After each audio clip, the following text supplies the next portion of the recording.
என்னதான் நம்ம மனித இனத்தை ஒரு ஸ்பெஷல் கிரியேச்சரா பார்த்தாலும் இந்த பூமி நம்மள அப்படி பாக்குற மாதிரி தெரியல. இந்த உலகத்துல கொட்டி கிடக்கிற பல கோடி உயிர்கள்ல ஒன்னாதான் இந்த பூமி நம்மள பாக்குது. இது நமக்கு நல்லாவே தெரியும். அதான் 2012 உலகம் அழியுமோ, 2022 அழியுமோ, ஆஸ்ட்ராய்டு விழுமோ, சூரிய புயல் தாக்குமோ, பிளாக் ஹோல்ல மூழ்கிடுவோமோன்னு ஒருத்தர் அவங்க கற்பனைக்கு ஏத்த மாதிரி பயத்திலே வாழ்ந்துட்டு இருக்கோம். இப்போ ஒரு 10,000 வருஷமா நம்ம சேஃபான பீரியட்ல இருக்கோம்னு சொல்றாங்க. அதாவது இப்ப வரைக்கும் எல்லா உயிரினங்களும் வாஷ் அவுட் பண்ற மாதிரி மோசமான இயற்கை சீற்றம்லாம் வரல. ஆனா இது மேலேயும் அப்படியே தொடருமான்னு கேட்டா கண்டிப்பா தொடராது. இதுக்கு முன்னாடி ஜுராசிக் பீரியட்ல அழிஞ்ச மாதிரி நமக்கு ஒரு குளோபல் வாஷ் அவுட் காத்துட்டு இருக்குன்னு நமக்கு நல்லாவே தெரியும். சோ அது கேள்வி இல்ல. அதை முன்னாடியே புரிஞ்சுக்கிட்டு எதிர்பார்த்துக்கிட்டு இருக்கிற மனித இனம் குளோபல் அப்போகலிப்டிக்ல இருந்து தப்பிச்சு தொடர்ந்து சர்வை பண்ண எஸ்கேப் பிளான் வச்சிருக்குதா அப்படிங்கிறது தான் கேள்வி. நம்ம கிட்ட எஸ்கேப் பிளான் இருக்கா? தொடர்ந்து இந்த வீடியோல பார்ப்போம். கண்டிப்பா ஏகப்பட்ட எஸ்கேப் பிளான் இருக்கு. அதுல ஒண்ணுதான் இந்த மார்ஸ் காலனைசிங். மார்ச் 23, 1989 ஒரு சின்ன ஆஸ்ட்ராய்டு கரெக்டா நம்ம எர்த் போற ஆர்பிட்டை கிராஸ் பண்ணி போச்சு. அது போன அடுத்த 4 ஹவர்ஸ்ல நம்ம எர்த் அந்த இடத்த கிராஸ் பண்ணுது. சப்போஸ் அந்த ஆஸ்ட்ராய்டு நம்ம பூமி மேல மோதி இருந்தா 1000 நியூக்ளியர் பாம்பு வெடிச்ச பாதிப்பு அது தந்திருக்குன்னு சொல்லப்படுது. அது ஒரு சின்ன ஆஸ்ட்ராய்டு தான். ஆனா அதை விட பல மடங்கு பேரழிவு தரக்கூடிய ஆப்ஜெக்ட்ஸ் வருஷத்துக்கு 3 லட்சத்துல ஒண்ணுங்கிற விதத்துல நம்மள கிராஸ் பண்ணி போயிட்டு தான் இருக்கு. அதோட கொலிஷன்ல இருந்து ஒரு வருஷம் நம்ம பூமி தப்பிச்சுக்கிட்டு தான் இருக்கு. ஆனா அந்த லக் நம்மளை விட்டு போறதுக்கு முன்னாடி மனித இனம் தொடர்ந்து சர்வை பண்ணணும்னா நம்ம இந்த பூமியை விட்டு ஒரு நாள் போய் தான் ஆகணும். எங்க போறது? அந்த கேள்வியோட பதிலா தான் மார்ஸ் நம்ம கண்ணுக்கு தெரியுது. ஆமா, மார்ஸுக்கு தான் போறோம். ஆனா ஏன் மார்ஸ்? மார்ஸை ஏன் நம்ம அவ்வளவு நம்புறோம்? இன்னைக்கு பார்க்க ஹாஸ்டல் பிளானட்டா இருக்கிற மார்ஸ் அதோட யங் ஏஜ்ல லைஃப் இருந்திருக்கலாம் அப்படின்னு ரிசர்ச் சொல்லுது.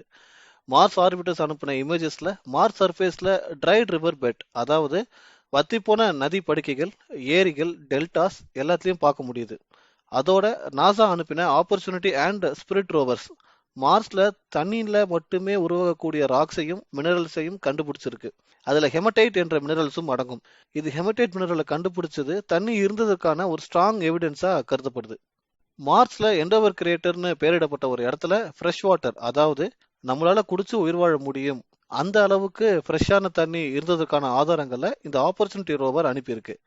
ஸ்பிரிட் அண்ட் ஆப்பர்ச்சுனிட்டி சர்வீஸ்க்கு அப்புறம் கியூரியாசிட்டி ரோவர் ஆகஸ்ட் 6, 2012 இருந்து மார்ஸ்ல தன் பணியை தொடங்கிச்சு. இது மார்ஸ்ல எல்லோ லைஃப் பேங்கிற இடத்துல இருந்து நுண்ணுயிர்கள் இருந்ததுக்கான ஆதாரங்களை கொடுத்திருக்கு. ஆர்கானிக் மாலிகுல்ஸை பில்டிங் பிளாக் ஆஃப் லைஃப்ஸ்னு சொல்லுவோம். மார்ச் மவுண்ட் ஷார்ப் மற்றும் அதை சுற்றி இருக்கிற இடங்கள்ல இருந்து ரோவர் எடுத்த சாம்பிள்ல இந்த ஆர்கானிக் மாலிகுல்ஸோட ரா மெட்டீரியல் கிடைச்சிருக்கு. இது மார்ஸ்ல உயிர்கள் இருந்ததற்கான ஸ்ட்ராங்கான எவிடன்ஸ்ல ஒண்ணு. மார்ஸ் கிட்ட இருக்கிற இந்த பொட்டன்ஷியல் தான் நம்ம அந்த ரெட் பிளானட்டை அதிகமா நம்புறதுக்கு காரணம். இன்னும் மார்ஸை நிறைய டிக் பண்ண வேண்டியது இருந்தாலும் இப்ப வரைக்கும் கிடைச்ச எவிடன்ஸை வச்சு மார்ஸ் கிட்ட உயிர் தாங்கக்கூடிய பொட்டன்ஷியல் இருக்குன்னு மார்ஸை பத்தி ஆராய்ச்சி பண்றவங்க ரொம்பவே நம்புறாங்க. ஸோ மார்ஸ் கிட்ட இருக்கிற இந்த பொட்டன்ஷியல் தான் ரிசர்ச்சர்ஸ் அந்த ரெட் பிளானட்டை அதிகமா நம்புறதுக்கு காரணம். அதாவது மார்ஸ்ல டெராஃபார்ம் பண்ண நம்ம எதுவும் புதுசா பண்ண வேண்டாம், எல்லாமே அங்கேயே இருக்கு. நம்ம ஜஸ்ட் அதை தூண்டி விட்டா போதும். இப்போ உயிர்களுக்கு நரகமா இருக்கிற மார்ஸ் சொர்க்கமா மாறிடும். ஒரு ராக்கி பிளானட்ல லைஃப் உருவாகணும்னா ஃபர்ஸ்ட் அந்த பிளானட்ல டெம்பரேச்சர் சரியான அளவுல மெயின்டைன் ஆகணும். ரொம்ப ஹாட்டாவும் இருக்கக்கூடாது வீனஸ் மாதிரி, ரொம்ப கூலாவும் இருக்கக்கூடாது மார்ஸ் மாதிரி. இந்த மாதிரி டெலிகேட் பேலன்ஸ் மெயின்டைன் பண்ண எர்த் சூரியன்ல இருந்து சரியான டிஸ்டன்ஸ்ல இருக்கிறது மட்டும் காரணம் இல்ல, நம்ம எர்த் அட்மாஸ்பியர் நிகழ்த்துற கிரீன் ஹவுஸ் எஃபெக்டும் ஒரு காரணம். அதாவது எர்த் அட்மாஸ்பியர் சூரிய வெப்பத்தை மொத்தமா வெளியிடுறது இல்ல, கொஞ்சம் வெப்பத்தை தனக்குள்ளே பிடிச்சு வச்சுக்குது. அதான் கிரீன் ஹவுஸ் எஃபெக்ட்.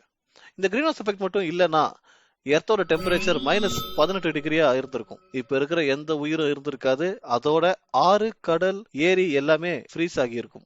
மார்ஸ் இந்த பூமி மாதிரி 10 மடங்கு சின்னது.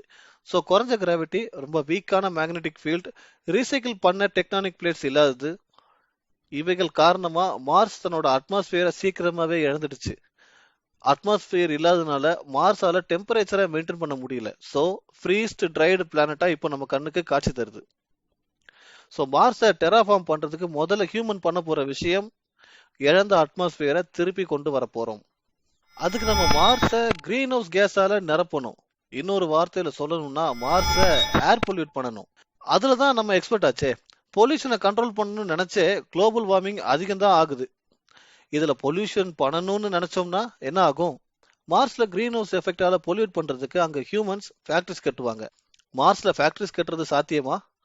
ஏஐ ஸ்பேஸ் ஃபேக்டரிங்கிற நிறுவனம் ஆர்கிடெக்சர் அண்ட் டெக்னாலஜி டிசைன் ஏஜென்சில எக்ஸ்பர்ட். இவங்களோட நெக்ஸ்ட் ப்ராஜெக்ட் வீடு கட்டுறது மார்ஸ்ல, அதுவும் மனிதர்கள் இல்லாம, சிமெண்ட் அண்ட் பிரிக்ஸ் இல்லாம. மனிதர்களுக்கு பதிலாக 3D பிரிண்டிங் டெக்னாலஜி யூஸ் பண்றாங்க. சிமெண்ட் அண்ட் பிரிக்ஸுக்கு பதிலாக மார்ஸ்ல கிடைக்கிற எலிமெண்ட்ஸை வச்சு மார்ஸ் சர்ஃபேஸ்ல வீடு கட்ட முயற்சி பண்ணிட்டு இருக்காங்க. புரோட்டோடைப் ஹவுஸ்ல ஓரளவுக்கு சக்சஸும் அச்சீவ் பண்ணியிருக்காங்க. இப்ப பார்க்க குளவி கூடு மாதிரி காட்சி அளிக்கிற இந்த புரோட்டோடைப் ஹவுஸ் ஒரு நாள் மார்ஸை டெராஃபார்ம் பண்றதுக்காக பயன்படலாம். ஃபேக்டரிஸை கட்டினதுக்கு அப்புறம் வேலை ஈஸி. ஃபாசில் ஃபியூயலை எரிச்சு CO2 எமிட் பண்ணணும். ஆனா இதுல ஒரு பிரச்சனை, மார்ஸ்ல ஃபாசில் ஃபியூயல் கிடைக்காது. அதோட இங்க இருந்து ஃப்ரீக்வெண்டா கொண்டு போகணுங்கிறதும் ரொம்ப எக்ஸ்பென்சிவான ஒண்ணு. அதோட கார்பன் டை ஆக்சைடை மட்டும் நம்பணும்னா மார்ஸ்ல அட்மாஸ்பியரை கொண்டு வர 1000 வருஷம் ஆயிடும். ஸோ CO2க்கு ஆல்டர்னேட்டா சூப்பர் கிரீன் ஹவுஸ் கேஸ்ன்னு சொல்லப்படுற சல்ஃபர் அண்ட் ஃப்ளோரினை யூஸ் பண்ண போறாங்க. CO2 விட 1000 டைம்ஸ் ஃபாஸ்டா கிரீன் ஹவுஸ் எஃபெக்டை உருவாக்க வல்லது. அதோட இது ரெண்டையும் மார்ஸ் சாயில இருந்து எக்ஸ்ட்ராக்ட் பண்ணிட முடியும். மார்ஸ் ஃபேக்டரிஸ்ல நம்ம பண்ண போறது இதுதான். மார்ஸ் ஆயிலை எடுத்து கெமிக்கல் ப்ராசஸ் பண்ணி சல்ஃபராலையும் ஃப்ளோரினாலையும் மார்ஸை பொல்யூட் பண்ண போறோம். மார்ஸை வார்ம் அளவுக்கு மொத்தமா எல்லா எமிஷனையும் ஃபேக்டரிஸே பண்ணணும்னு அவசியம் இல்லை. ஒரு அளவுக்கு வார்ம் ஆக்குனா போதும். மார்ஸோட போல்ஸ்ல உறைஞ்சிருக்கிற பனி இந்த புது வெப்பம் காரணமா எவாபரேட் ஆகி வாட்டர் வேப்பரா அட்மாஸ்பியர்ல சேரும். இது இன்னும் கொஞ்சம் மார்ஸை வார்ம் ஆக்கும். அதோட இப்படி மார்ஸ் வார்ம் ஆக ஆக உறைஞ்சு போய் இருக்கிற தண்ணி மெதுவா மார்ஸ் சாயிலோட சேர ஆரம்பிக்கும். மார்ஸ் சாயில்ல ஆசிட் கார்பனேட் ரெண்டுமே ட்ரையா இருக்கும். இப்போ அதுல தண்ணி சேரும் போது ஆசிடும் கார்பனேட்டும் கெமிக்கல் ரியாக்ஷன் பண்ண ஆரம்பிக்கும். அதோட விளைவா அதிகமான கார்பன் டை ஆக்சைடு ரிலீஸ் ஆகும். இந்த மாதிரி நம்ம ஜஸ்ட் ஒரு சின்ன டேப் பண்ணா போதும், மார்ஸ் அதோட பொட்டன்ஷியலை வெளிப்படுத்த ஆரம்பிக்கும்.